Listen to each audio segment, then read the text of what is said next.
Good afternoon guys. तो स्वागत करता हूं आप सबका यूनिवर्सिटी अपडेट्स में। मैं पठान आ गया हूं अपनी नई वीडियो के साथ। तो आज की वीडियो आप सबके लिए बहुत इंपॉर्टेंट रहने वाली है। जो हमारा आज का टॉपिक रहने वाला है वो है reading Indian fiction in English के मोस्ट इम्पोर्टेंट क्वेश्चन जो एग्ज़ाम में आएंगे। तो जैसा कि प्रीवियस में देखा कि जितने क्वेश्चन मैंने बताए एग्ज़ाम में आए ही हैं, तो अच्छे से आप लोग इसकी प्रिपरेशन कर लेना। कुछ भी नहीं पढ़ा आप इतना पढ़ लेना, बहुत है आपके लिए। तो चलिए वीडियो स्टार्ट करते हैं। वीडियो स्टार्ट करने से पहले जो लोग चैनल पे न्यू हैं चैनल को सब्सक्राइब कर लेना और भी इंपॉर्टेंट क्वेश्चन के लिए। और वीडियो अच्छी लगे तो वीडियो को लाइक ज़रूर करना और हमारे चैनल को सब्सक्राइब कर लेना। तो चलिए वीडियो स्टार्ट करते हैं।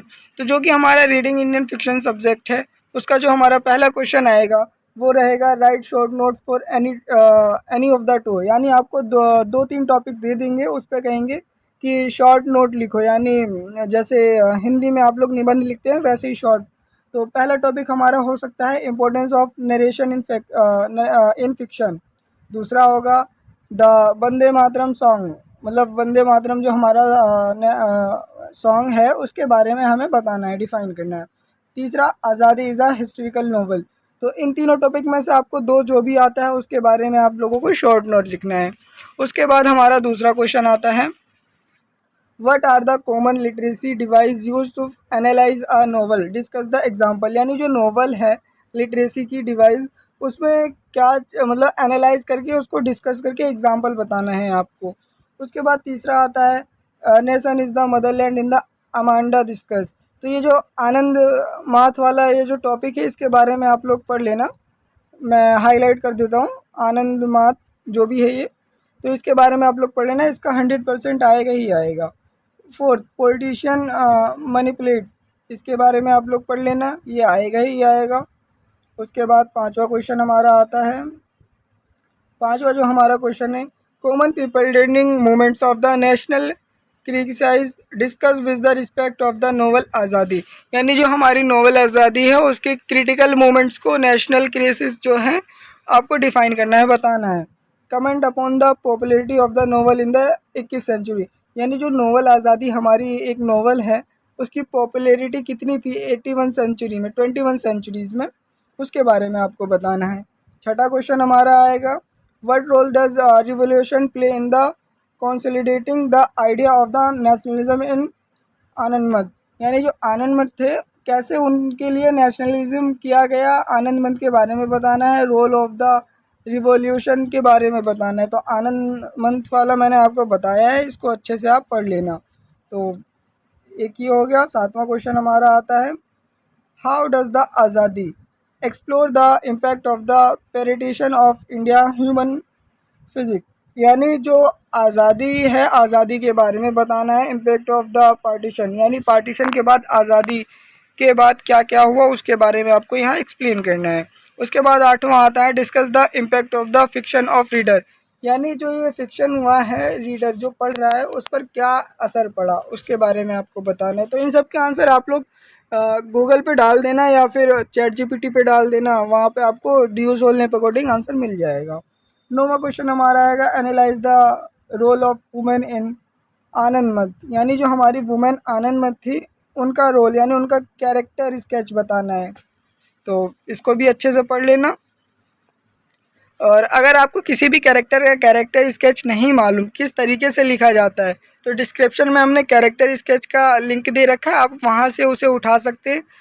भले ही आपको नाम मालूम है बस और उस कैरेक्टर के बारे में कुछ नहीं पता, सेम वही लाइन आप लिख दो, 100% मार्क्स आपको कैरेक्टर स्केच के मिल जाएंगे। तो डिस्क्रिप्शन से लिंक उठा लेना।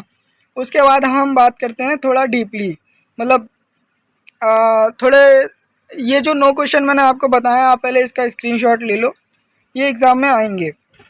उसके बाद अब मैं कुछ क्वेश्चन आपको उससे अलग बता रहा हूँ कि उसकी प्रिपरेशन आप थोड़ा थोड़ा कर लेना, कि अगर उसमें से आता है तो आप लोग पढ़ लेना अच्छे से। ये भी रीडिंग इंडियन फिक्शन का ही क्वेश्चन है, तो आप लोग एक बार इसको भी थोड़ा सही से प्रीवियस ईयर क्वेश्चन के अकॉर्डिंग बनाया है।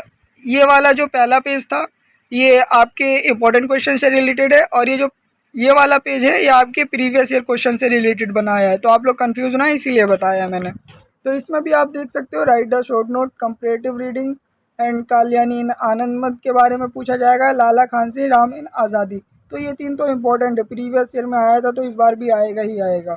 उसके बाद दूसरा क्वेश्चन हमारा आता है, would you agree that time are the most important elements to understand when reading a novel, give a reasoned answer with example. यानी जो थीम है are is the most important elements, तो उसके बारे में आपको यहाँ पे बताना है। उसके बाद आठवां क्वेश्चन हमारा तीसरा क्वेश्चन आता है, how does Anandmath depict the idea of the sacrifice and the self discipline, analyse the significance. यानी ये जो लाइन दे रखी है आपको इसको पढ़ के इसको एक्सप्लेनेशन करनी है। चौथा क्वेश्चन हमारा, with the reference to the autobiographical elements in the novel Azadi discuss. यानी जो हमारी आज़ादी नोवेल है उसको डिस्कस करना है, और पर्सनल एक्सपीरियंस सिबल और the ऑथेंसिटी of the telling and the impact of the readers. यानी उस बुक से क्या इम्पैक्ट पड़ा रीडर पे, यानी जिन लोगों ने उसे पढ़ा नोवेल ऑफ आज़ादी उसके बारे में।